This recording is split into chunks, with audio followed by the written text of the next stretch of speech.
Hello dear students, welcome back to our maths class. You know that beta, we were completed our exercise 10.4 and the last exercise for this chapter is 10.5. 10th chapter जो time वाला है उसकी last exercise अपनी आज होनी है. आज अपना एक्सरसाइज के इस एक्सरसाइज के साथ साथ अपना 10th चैप्टर है ना वो भी कंप्लीट हो जाएगा, है ना. तो अभी हम कर लेते हैं एक्सरसाइज 10.5 को, जिसमें क्या रहेगा, कैलेंडर रहेगा. ठीक है, कैलेंडर रहेगा आपका, कैलेंडर से रिलेटेड होगा सब कुछ. तो आपका सबसे पहले remembering days by the calendar, सबसे पहले ये करते हैं हम, remembering days by the calendar. ठीक है, कैलेंडर से हम कुछ डेज हैं उनको थोड़ा सा रिमेम्बर कर लेते हैं. जैसे आपका फर्स्ट क्वेश्चन दिया है, इसी में ये आपको बुक में फिल करने हैं जो पेज नंबर 170 पे दिए गए हैं. ये वाला जो टॉपिक है पेज नंबर 170 पे दिया गया है, ये आपको बुक में ही फिल करना है. ठीक है, तो इसका फर्स्ट क्वेश्चन है, a year has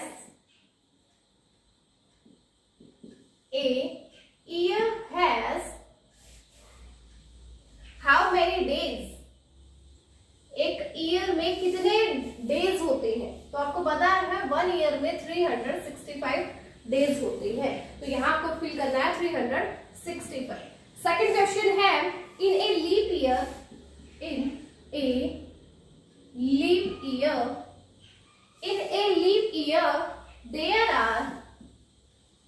their are how many days. जब एक लीप ईयर होता है तो उसमें कितने दिन होते हैं लीप ईयर में. तो आपको ये पता है लीप ईयर जो होता है उसमें फरवरी में आपके 29 डेज आते हैं. वैसे 28 होते हैं, लेकिन फरवरी में जब लीप ईयर होता है उस टाइम पे 29 डेज होते हैं. 28 से 29 हो जाते हैं, यानी 1 डे इंक्रीज हो गया, तो वो 1 डे फुल ईयर में भी कंप्लीट होगा, है ना. इसलिए 365 से 366 डेज हो जाएंगे. ओके, नेक्स्ट है आपका third, a leap year comes after. A leap year comes after. A leap year comes after how many years. एक लीप ईयर है वो कितने ईयर्स के बाद आता है. जैसे अभी आपका लीप ईयर चल रहा है, क्योंकि अब ये क्या चल रहा है, 2020 है. इसकी फरवरी में कितने डेज थे, 29 डेज थे फेब में. ठीक है, इसका मतलब ये क्या है, एक लीप ईयर है. तो लीप ईयर वो होता है जिसमें फरवरी में 29 डेज हो, जिस पूरे ईयर में 366 डेज हो, वो आपका लीप ईयर होता है. तो ये 2020 है, ये चल रहा है आपका लीप ईयर. और लीप ईयर हर 4 साल के बाद आता है. तो ये क्या होगा, अब इसके बाद देखो, अब इसके बाद ये लीप ईयर कब आएगा, 2024 में, फिर आएगा 2028 में, फिर आएगा 2032 में. तो हर 4 साल के बाद लीप ईयर आता है, क्योंकि फरवरी में हर 4 साल के बाद ही 29 डेज होते हैं. अदरवाइज वो 3 इयर्स जो है, अब जैसे 2020 में 29 डेज थे, लेकिन 2021 आएगा उसमें 28 डेज होंगे, 22 में 28 डेज होंगे, 23 में भी 28 डेज होंगे, लेकिन 2024 में क्या होगा, 29 डेज ही होंगे. ठीक है, तो एक लीप ईयर जो है वो हर 4 साल के बाद आता है. ठीक है, यहाँ आ जाएगा 4 फिल करना आपको. नेक्स्ट है आपका फोर्थ क्वेश्चन. फोर्थ है, a week has how many days. एक वीक में कितने दिन होते हैं, ये तो सबको पता है, 7 डेज होते हैं. नेक्स्ट है आपका fifth question, 14 days make a. 14 days से क्या बनता है, 2 वीक्स बन जाते हैं. क्या हो जाते हैं, 2 वीक बन जाते हैं. 14 डेज, 7 डेज में 1 वीक होता है, 14 डेज में 2 वीक हो जाएंगे, है ना. नेक्स्ट है आपका sixth question, the months in a year. The months in a year which have 31 days,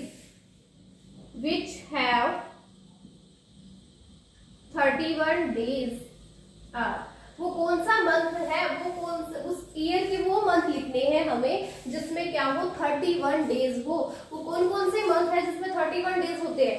तो अपना क्या हो गया, जनवरी होगा, जनवरी में 31 होते हैं, फरवरी में नहीं होते, मार्च में होते हैं, अप्रैल में ना होकर के मई में होते हैं, जून में नहीं होते, जुलाई में होते हैं, उसके बाद अगस्त में होते हैं, सितंबर में नहीं होते, अक्टूबर में होते हैं, नवंबर में नहीं होते, दिसंबर में होते हैं, है ना। तो ये वो मंथ है जहां क्या होते हैं 31 डेज होते हैं। इन मंथ्स में क्या होते हैं 31 डेज होते हैं, बाकी के बचे हुए में 30 होते हैं, और सिर्फ फरवरी ऐसा है जिसमें ना 30 होते हैं ना 31 होते हैं, इसमें 28 और 29 होते हैं। तो ये आपका 6th क्वेश्चन था। नेक्स्ट क्वेश्चन देखो 7। ये जस्ट आपको बुक में ही फिल करने हैं बेटा, ठीक है, ये नोटबुक का वर्क नहीं है, आपकी बुक का ही वर्क हो रहा है ये बस, ठीक है। और इन्हीं क्वेश्चन से आपका अपना टॉपिक भी समझ आ जाएगा कि नेक्स्ट एक्सरसाइज में बस इन्हीं से रिलेटेड ही पूछा जाएगा आपके। 7th क्वेश्चन है the months in a year, the months in a year, the months in a year which have 30 days, which have 30 days, वो कौन से मंथ है जिसमें क्या होते हैं 30 डेज होते हैं। तो हमने किए थे ना जो 31 किए थे, उनके अलावा सारे क्या होंगे 30, उनके अलावा सारे मंथ्स क्या होंगे 30 डेज के होंगे एक्सेप्ट फरवरी। फरवरी को छोड़ के सारे मंथ्स क्या आएंगे 30 डेज के आएंगे 31 के अलावा। तो जनवरी में 31 था, फरवरी में होते ही नहीं है क्योंकि 28 और 29 होते हैं, मार्च में क्या आ गए थे 31 आए थे, फिर अप्रैल आए, अप्रैल में होते हैं 30 डेज, मई में नहीं होते, जून में भी 30 होते हैं, जुलाई अगस्त में 31 होते हैं, सितंबर में 30 होते हैं, अक्टूबर नहीं होता, नवंबर में होते हैं, ठीक है। तो ये 4 मंथ्स है जिसमें क्या होते हैं आपके 30 डेज होते हैं, तो ये आपको फिल करने हैं। नेक्स्ट है आपका 8th question, in a leap year, एक लीप ईयर में, in a leap year February has, फरवरी में कितने दिन होते हैं, February has how many days, बताया था ना अभी, फरवरी में लीप ईयर में 29 डेज होते हैं, तो यहां आपको फिल करना है 29। नेक्स्ट है 9th question, 100 years make a, 100 year makes a, 100 year से मिलके क्या बनती है, क्या बनता है 100 ईयर से मिलके, सेंचुरी बनती है। क्या बनती है, सेंचुरी, सेंचुरी यानी शताब्दी जिसको बोलते हैं, 100 वर्षों का समूह जो होता है वो आपके शताब्दी बोला जाता है, और इसको क्या बोलेंगे सेंचुरी बोलते हैं। जैसे आप क्रिकेट के भी इंटरेस्टेड होंगे मुझे पता है, तो क्रिकेट जो देखते हैं उनको भी पता होगा, जो क्रिकेटर 100 रन बना लेता है तो उससे क्या बोलते हैं, इसकी सेंचुरी कंप्लीट हो गई, है ना। तो वही है 100 ईयर से भी क्या बनेगी, सेंचुरी बनेगी, ठीक है। नेक्स्ट है आपका 10th क्वेश्चन, 10th है a year has, a year has, एक साल में कितने वीक होते हैं, सप्ताह जिसको बोलते हैं, एक साल में कितने होंगे 52 वीक होते हैं, 52 वीक, क्योंकि हर मंथ में 4 वीक तो आते ही आते हैं, हर मंथ में 4 वीक आते हैं, यानी 12 मंथ में 4 वीक तो हो जाएंगे, यानी 48 वीक तो ये हो गए। लेकिन 12 हर मंथ में 4 वीक आने के बाद कुछ डेज भी तो रह जाते हैं ना, 2 और 3 डेज भी तो रहते हैं हर मंथ में। देखो हर मंथ में 4 वीक आए यानी 7 4 28 डेज हुए, लेकिन डेज तो 30 31 भी होते हैं ना, तो बाकी जो दिन बचे हुए हैं 2 या 3 दिन हर मंथ में, उन सबको मिला करके आपके 4 वीक और हो जाते हैं कंप्लीट, ठीक है। तो इन दोनों को मिला के क्या हो जाएगा 52 वीक हो जाते हैं आपके पूरे ईयर में, ठीक है। तो ए ईयर हैज 52 वीक, एक साल में 52 वीक हो। ओके, अब हम स्टार्ट करते हैं अपनी नेक्स्ट एक्सरसाइज, ठीक है। अभी 10.5 एक्सरसाइज स्टार्ट करते हैं, बहुत ही इजी एक्सरसाइज है, आज ही फिनिश करेंगे हम इसको। तो ये अभी जो मैंने 10 क्वेश्चन करवाए हैं ये आपको सिर्फ बुक में ही फिल करने हैं। ओके बेटा, अब स्टार्ट करते हैं आपकी नोटबुक का जो वर्क होगा वो। तो क्वेश्चन फर्स्ट क्या है, सोल्व द फॉलोइंग, जिसका एक ए पार्ट दिया है, क्या दिया, Rahil's favourite television show, Rahil's favourite television show, Rahil का जो फेवरेट टेलीविजन शो है वो शो स्टार्ट एट 4:30 PM, वो स्टार्ट होता है कब, 4:30 PM पे। राहिल का फेवरेट शो है, एक टीवी पे फेवरेट शो आता है उसका, वो स्टार्ट होता है 4:30 PM पे, यानी शाम को 4:30 बजे वो शो आता है। If he gets home, if he gets home from school at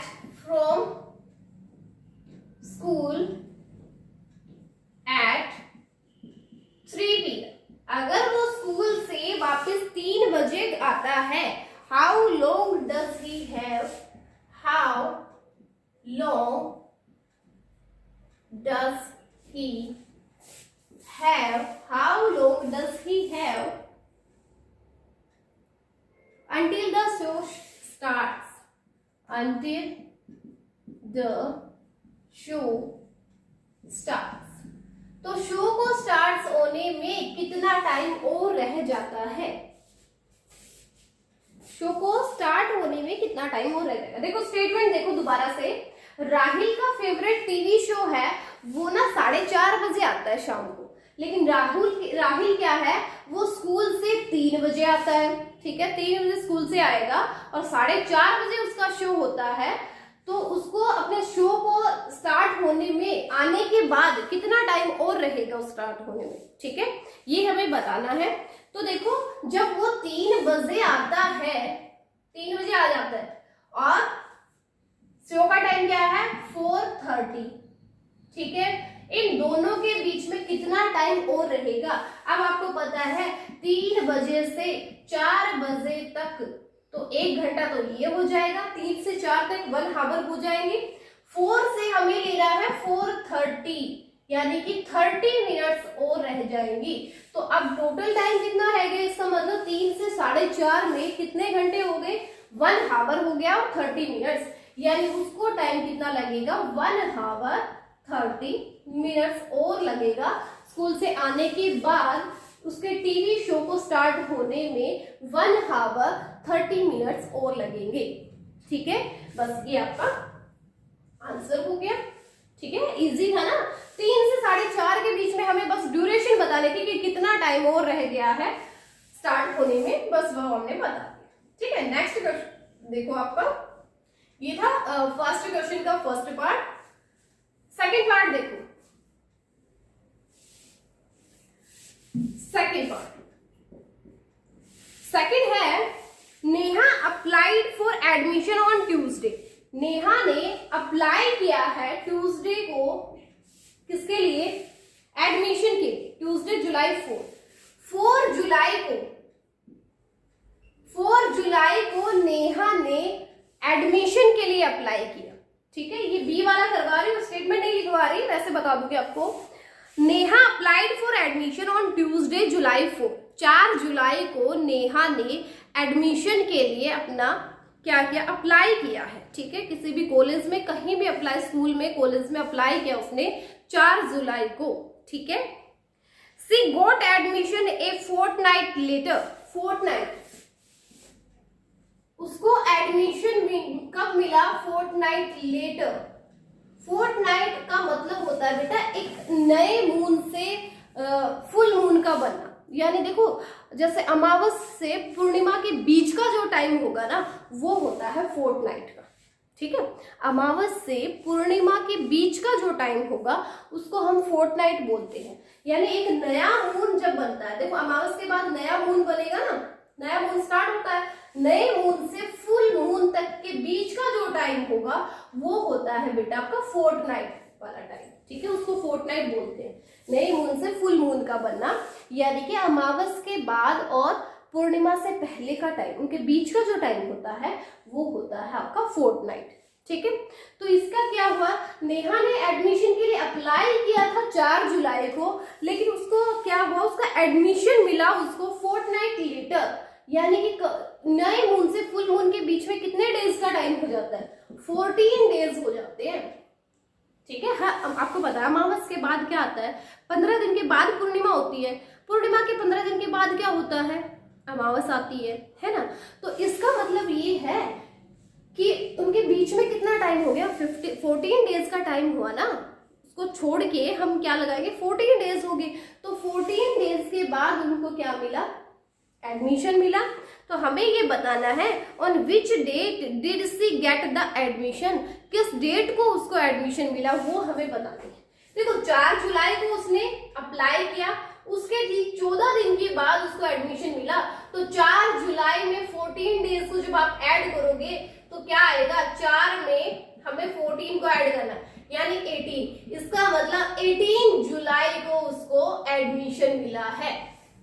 कब मिला एडमिशन, 18 जुलाई को। तो आपका आंसर, ये आपका आंसर हो जाएगा, शी गॉट एडमिशन ऑन 18 जुलाई, उसने उसको 18 जुलाई को अपना एडमिशन मिला, ठीक है। ये आपका बी पार्ट था। नेक्स्ट देखो, नेक्स्ट है सी पार्ट।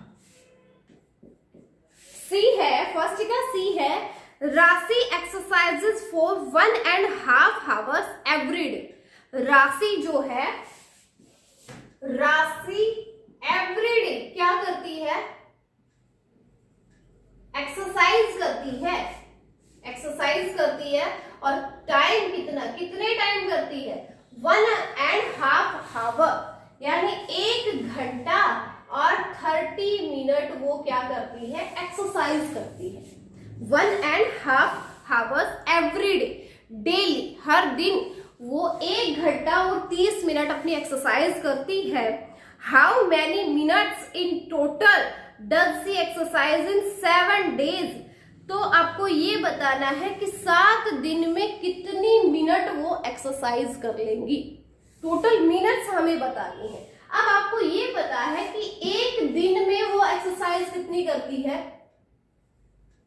1 दिन में 1 आवर एंड 30 मिनट्स करती है। अब इसने हमसे ये पूछा है कि 7 डेज में कितने मिनट वो करती है। इट मीन्स हमें हावर में आंसर नहीं चाहिए, हमें किस में चाहिएगा, मिनट्स में चाहिएगा। तो हम पहले हावर को कन्वर्ट करेंगे किसमें, मिनट में। 1 आवर में 60 मिनट्स होती है, तो ये हो जाएगा, प्लस में 30 मिनट्स और भी है वो भी साथ लेंगे, 60 मिनट प्लस 30 मिनट्स, यानी हर दिन वो 90 मिनट क्या करती है, एक्सरसाइज करती है। हर दिन, हर डे वो क्या कर रही है, 90 मिनट्स की एक्सरसाइज कर रही है।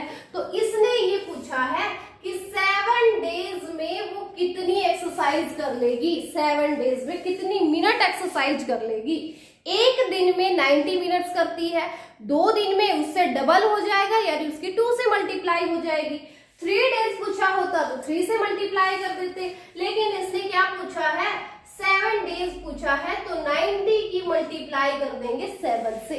90 मिनट डेली कर रही है, कितने दिन के लिए पूछा है, 7 डेज के लिए, 7 से मल्टीप्लाई कर देंगे यानी 9 7 जब 63, 630 मिनट्स वो क्या कर रही है, एक्सरसाइज कर रही है। 7 डेज में 630 मिनट्स वो क्या करती है, एक्सरसाइज करती है, ठीक है। ये आपका सी वाला क्वेश्चन था बेटा। नेक्स्ट देखो डी क्वेश्चन। फर्स्ट क्वेश्चन का डी पार्ट है, वो क्या है देखो, डी पार्ट। डी है, the school open 10 days after Mickey's birthday on June 21। School open होता है 10 दिन के बाद, किस 10 दिन के बाद, जब मिकी का बर्थडे आता है ना, उसके ठीक 10 दिन के बाद स्कूल ओपन होता है। और मिकी का बर्थडे कब बताया इसने बताया मिकी का बर्थडे आता है 21 जून को 21 जून को मिकी का बर्थडे होता है और मिकी के बर्थडे के एग्जैक्ट 10 डेज के बाद क्या होता है, स्कूल ओपन हो जाता है। Which day did the school open? On which day did the school open? कौन से डे पे स्कूल ओपन हुआ ये हमें बताना है। देखो 21 जून को मिकी का बर्थडे आ गया, उसके एग्जैक्ट 10 डेज के बाद कौन सी डेट होगी वो हमें बतानी है। अब 21 जून में आपको ये पता है 30 डेज होते हैं, 30 डेज होते हैं ना। अब 21 से 30 तक कितने डेज हो जाएंगे, जून के लगाए तो 21 से 30 तक कितने डेज हो गए, यस 9 डेज, 10 डेज हो गए हैं यहाँ पे कंप्लीट। देखो 21 को भी लगाते हैं, 21, 22, 23, 24, 25, 26, 27, 28, 29, 30। जून में तो 30 ही डेज होते हैं ना, जून में 30 होते हैं, तो इसके बाद क्या आ जाएगा, 1 जुलाई आएगा। 30 के बाद 31 तो नहीं आएगा क्योंकि 31 जून होती नहीं है, जून में 30 डेज होते हैं, तो 30 के बाद क्या आएगा, 1 जुलाई। अब देखते हैं 21 जून के बाद 10 दिन के बाद कौन सी डेट होगी। ठीक है, तो कौन सी होगी, 1, कितने डेज हो गए देखो, 1, 2, 3, 4, 5, 6, 7, 8, 9, 10 डेज यहाँ तक हो गई कंप्लीट। 10 डेज के बाद इसके स्कूल ओपन होते हैं, यानी कि कब ओपन होंगे वो, 1 जुलाई को, 1 जुलाई को उसका स्कूल ओपन होगा। ठीक है, बस ये आपका फर्स्ट क्वेश्चन का डी पार्ट था जो हो गया है कंप्लीट। ठीक है, बहुत ही इजी क्वेश्चन था कि मिकी का बर्थडे होता है 21 जून को, उसके ठीक 10 दिन बाद स्कूल स्टार्ट होते हैं, तो कौन सी डेट को स्टार्ट होंगे स्कूल, 1 जुलाई को। यहाँ क्वेश्चन 1 अपना कंप्लीट हो गया है। नेक्स्ट क्वेश्चन देखो सेकंड, लास्ट क्वेश्चन है इस एक्सरसाइज का जिसमें कुछ पार्ट्स दे रखे हैं, but fill in the missing entries in the table. Missing entries जो है उनमें हमें फिल करना है। जैसे आपकी क्या दे रखी है, स्टार्टिंग डेट दे रखी है, स्टार्टिंग डेट, उसके बाद ड्यूरेशन दे रखा है, स्टार्टिंग डेट, ड्यूरेशन और फिनिशिंग डेट। कोई भी काम स्टार्ट होता है उसमें टाइम लगेगा, वो ड्यूरेशन हो जाएगा, और उसको फिनिश किस डेट पे हुई है वो हो जाएगी उसकी फिनिशिंग डेट। ठीक है, तो वो सब हमें दे रखी है। एक ब्लैंक छोड़ रखा है कि इन सब में कि एक चीज नहीं दी, वो हमें निकालनी होगी। जैसे फर्स्ट में दिया है 29 फरवरी को कोई भी काम स्टार्ट हुआ, 29 फरवरी को 15 डेज के बाद ड्यूरेशन दे दिया 15 डेज, 15 डेज के बाद फिनिशिंग डेट हमें निकालनी है कि वो कब फिनिश होगा।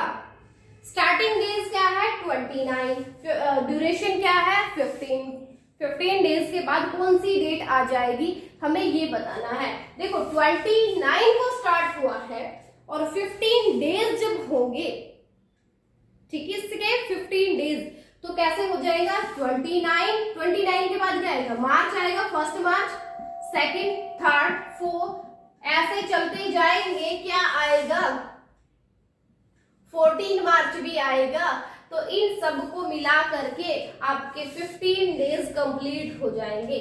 नहीं पता है तो देखो अभी सारी ही डेट्स लिखवा देती हूँ आपको। 5 मार्च आएगा, 6, 7, 8, 9, 10, 11, 12, 13, 14, चलो 15 भी लिख लेते हैं। ठीक है, देखो कितने दिन, 29 फरवरी से 15 डेज के बाद 29 पे 1 डे हो गया, 2 डेज, 3 डेज, 4, 5, 6, 7, 8, 9, 10, 11, 12, 13, 14, 15 डेज के बाद, इसने 15 डेज बोले है ना, तो 15 कब हो जाते हैं, 14 को फिनिश हो जाएगा ना। इसका मतलब 14 फरवरी के बाद क्या है मार्च, 14 मार्च को वो कोई भी वर्क अगर 29 को स्टार्ट हुआ है, 29 फरवरी को, उसके ठीक 15 डेज पे क्या कौन सी फिनिशिंग डेट क्या आएगी, 14 मार्च आएगी। ठीक है, देखो आप सोच रहे हो कि 29 के बाद तो 15 के बाद 15 ही होना चाहिए, लेकिन हमने इंक्लूड भी किया है 29 को, 29 को स्टार्ट भी तो हुआ था ना। ओके, ये था आपको ये फिल करना है आपको यहाँ पे 14 मार्च। नेक्स्ट है बी पार्ट इसका 18 नवंबर और इसके 19 डेज के बाद कौन सी डेट आएगी? 18 नवंबर के 19 डेज के बाद कौन सी डेट होगी वो हमें बताना है। देखो 18 नवंबर, 19, 20, 21, 22, 23, 24, 25, 26, 27, 28, 29 एंड 30। नवंबर में तो 30 ही डेज होते हैं ना, तो 30 नवंबर तक का टाइम ये हो गया। उसके बाद 1 दिसंबर आएगा, 2, 3, 4, 5, 6, 7 ये सब आएंगे ना। ये तो दिसंबर स्टार्ट हो गया ना 1 से, है ना। तो अब हमें देखना है कि 19 डेज के बाद कौन सी डेट होगी। देखो 1 डे यहाँ पे हो गया, 2, 3, 4, 5, 6, 7, 8, 9, 10, 11, 12, 13, यहाँ पे 14, ये 15, 16, 17, 18 और 19 आया है 6 पे। यानी 6 दिसंबर को क्या होगा? 6 दिसंबर को वो जो भी वर्क स्टार्ट हुआ था 18 नवंबर को, उसके 19 डेज के बाद 6 दिसंबर को वो वर्क फिनिश होगा। ठीक है, तो क्या आ जाएगा? 6 दिसंबर आ जाएगा। नेक्स्ट है आपका सी पार्ट। सी पार्ट है, स्टार्टिंग डेट नहीं दे रखी है। अब हमें इसने कहा 6 ड्यूरेशन दे दिया 60 डेज का, ड्यूरेशन दिया है 60 डेज का, और स्टार्ट कब हुआ था? 2 जनवरी को। 2 जनवरी सॉरी फिनिश हुआ है, कुछ भी कोई भी वर्क है वो फिनिश हुआ है 2 जनवरी को, और 60 दिन में जाके वो फिनिश हुआ था। तो हमें ये बताना है कि वो स्टार्ट कब हुआ था, तो वो स्टार्टिंग हमें बतानी है। तो यानी कि 2 जनवरी से 60 डेज हमें कम करने हैं। 2 जनवरी से कम करते हुए आएंगे कितने दिन? 60 डेज। ठीक है, तो ऐसे आप जब कम करोगे आप देखोगे, देखो 2 जनवरी है तो 2 दिन तो जनवरी के हो गए, 2 दिन जनवरी के हो गए, बचे कितने? 58। फिर दिसंबर के हो गए कितने? 31 डेज। दिसंबर के 31, यानी 31 प्लस 2 33 डेज तो हमने कम कर दिए हैं। हमें करने हैं 60 कंप्लीट करने, 60 डेज कम करने हैं। दिसंबर के हो गए, फिर कम करने हैं किसके? अब देखो, अब 60 में से हमने 33 डेज कम कर दिए, दिसंबर भी कम कर दिया हमने पूरा, तो कितने डेज रह गए? 27 डेज और रह गए ना। तो 27 डेज को और कम करना है, तो नवंबर के हम देखो, नवंबर 30, फिर 29, 28, 27 ऐसे कम करते हुए आएंगे, तो लास्ट में 4 नवंबर आएगा। 4 नवंबर पे क्या हो जाएगा? यहाँ पे आपके 60 डेज कंप्लीट हो जाएंगे। ठीक है, देखो 2 जनवरी तक 2 दिन तो ये कम हो गए, पूरा दिसंबर कम होगा, यानी पूरा दिसंबर, ये 31 डेज होते हैं ना दिसंबर में, दिसंबर में पूरा ये कम कर दिया हमने 31 और 2 33 डेज तो यहाँ से कम कर दिए।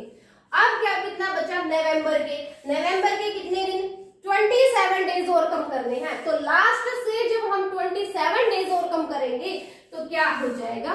4 नवंबर। देखो वो 27 अपना 4 नवंबर पे आया है।